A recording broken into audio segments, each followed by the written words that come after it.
8 tahun pendam kebohongan, Dede merasakan ketakutan. Bahkan dia juga tak percaya diri bagaimana harus keluar nanti untuk berkata jujur. Sebab dia tak paham hukum, lebih dari itu Dede juga bingung siapa yang akan mendampinginya jika ia berkata jujur. Karena itu ia memilih memendamnya hingga 8 tahun lamanya. Sampai kemudian Dede mendapatkan celah dari sosok Deddy Mulyadi. Saatnya dia keluar dan berkata jujur apa adanya terkait dengan kasus kematian Vina. Dan pengakuan itu akhirnya dia sampaikan lewat YouTube channel Deddy Mulyadi. Dede menyampaikan apa adanya terkait dengan apa yang ia ketahui. Kesaksiannya tahun 2016 silam ia ralat dan dia juga memilih untuk mencabut semua pengakuannya itu. Selama memberikan kesaksian terkait dengan kasus Vina, ternyata Dede tak pernah memberitahukan kepada keluarganya. Dia lebih memilih untuk menyimpan sendiri. Karena itu ketika dia tampil di YouTube channel Kang Deddy Mulyadi, keluarga juga kaget. Dan Dede mengatakan dia memang sengaja menyembunyikan terkait dengan apapun masalahnya, termasuk ketika dia menjadi saksi. Dan ini videonya, let's go. Dari sisi kesalahan konspirasi, kesalahan yang nyuruh Dede. Orang disuruh melakukan sesuatu, yang sesuatu itu salah, berdampak bagi keamanan dirinya, yang disuruhnya nggak dilindungin. Mungkin Dede untung juga lengah lah ininya orang yang nyuruhnya. Kalau yang nyuruhnya nggak lengah, Dedenya disuruh kerja, dijamin tiap bulan, masalahnya diselesaikan, Dede nggak akan bisa keluar juga, kan udah nyaman. Karena Dede tidak ada yang jamin kerjaan, tidak ada yang jamin kehidupan, harus nyari sendiri, ada masalah tidak ada yang membela, akhirnya untung ini lawannya lemah. Kalau lawannya cerdas banget, sempurna, Dede nggak akan nemuin saya. Gimana ya, tertutup banget Dede tuh, tertutup banget Pak.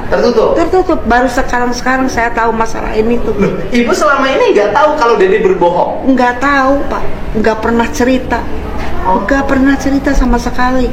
Cuma udah ini, kok di situ lama-lama buka itu, kok ada Dede siapa? Jadi selama 8 tahun itu Dede pernah bersaksi di Polres dan tidak di atas sumpah ternyata kan? Iya. Itu nggak pernah cerita ke Ibu? Enggak.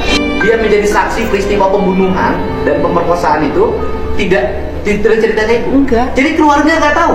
Ya taunya tuh pas ada surat panggilan. Ada panggilan aja dari yang dari Polda? Iya. Yang waktu kasus Peggy? Iya. Bukan yang pertama. Yang pertama. 2016? Iya. Oh, tahu juga. Iya. Cuma dia nggak cerita. Nah, waktu ada surat dari Polres, ada panggilan bagi Dede untuk jadi saksi. Suratnya kan resmi dari Polres. Ibunya, Dede cerita ke Ibu apa? Enggak, cuma itu ada apa panggilan dari apa itu bukan apa-apa mah, ininya gitu aja. Sekali 2 kali kayak gitu aja. Ya saya udahlah diem. Ada apa sih kok ada panggilan ini? Kalau mama kan nggak ngerti namanya, mama kan orang bodoh nggak ngerti. Segala udah mah diem aja sama sekali. Jadi tidak cerita? Enggak. Hanya ada panggilan gitu? Iya. Kamu kenapa nggak cerita sama keluarga? Takut Pak, takut beban keluarga pikiran Pak, takut pikiran keluarga Pak, takut pikiran. Nah soalnya kan keterangan sayanya kan soalnya kan nggak benar Pak, makanya takut buat keluarga pikiran. Selama 8 tahun saya pendam. Sama istri yang kedua pun saya nggak pernah cerita. Sama istri yang pertama nggak cerita? Nggak tahu ceritanya sebenarnya. Sama istri yang kedua nggak cerita? Nggak, apalagi. Tapi sama istri yang ketiga nanti udah nggak usah cerita kan udah tahu. Biar nggak tegang. Kalau saya kan caranya gitu. Orangnya emang tertutup sih Pak, dari masalah apapun ya saya selesaiin sendiri Pak. Oh. Emang orangnya kayak gitu saya Pak. Ini sih ngebelanya tuh Pak, nutupin kalau ada apa-apa. Dia ini masalah tuh nggak kelihatan. Nggak, jadi ngebelanya orang lain, teman kalau Dede tuh. Jadi Dede itu antara marah sedih itu nggak bisa ngebedain. Iya. Iya gitu aja. Ada masalah apapun ya saya ke keluarga selalu senyum. Saya tuh gampang loh, ciri Dede orang tertutup tuh gampang. Nggak bisa jatuh air mata. Gitu.